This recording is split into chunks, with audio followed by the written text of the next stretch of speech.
ప్రతిఘటన టీవీకి స్వాగతం. క్షణక్షణం మీకోసం. ఛత్తీస్గఢ్ రాష్ట్రంలో మరోసారి భారీ ఎన్కౌంటర్ జరిగింది. 28 మంది మావోయిస్టులు మృతి చెందినట్లు తెలిసింది. తెలంగాణ ఛత్తీస్గఢ్ సరిహద్దు కర్రెగుట్టలలో కేంద్ర పారామిలిటరీ బలగాల నేతృత్వంలో కూంబింగ్ ఆపరేషన్ కొనసాగుతుంది. మావోయిస్టు మోస్ట్ వాంటెడ్ కీలక నేతలు హిడ్మా దేవ టార్గెట్గా 5 రోజులుగా ఈ కూంబింగ్ కొనసాగుతుంది. 3 రాష్ట్రాల నుండి 20,000 మంది బలగాలు ఈ ఆపరేషన్లో పాల్గొన్నాయి. అయితే శనివారం ఉదయం కర్రెగుట్టలో మావోయిస్టులు భద్రతా బలగాల మధ్య భీకర కాల్పులు జరిగాయి. ఈ కాల్పుల్లో 28 మంది మావోయిస్టులు మరణించారని సమాచారం. అయితే ఈ విషయంపై ఇంకా అధికారికంగా ధృవీకరణ కావాల్సి ఉంది.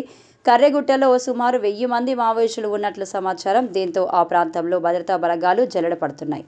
గుట్ట సమీపంలో గ్రామ ప్రజలు బయటకు రావద్దని ఆంక్షలు విధించారు. రాత్రి పగలు అనే తేడా లేకుండా డ్రోన్ల సహాయంతో ఏజెన్సీని భద్రతా బలగాలు జల్లెడ పడుతున్నాయి. దీంతో ఎప్పుడు ఏం జరుగుతుందోనని గిరిజనులు భయాందోళనకు గురవుతున్నారు.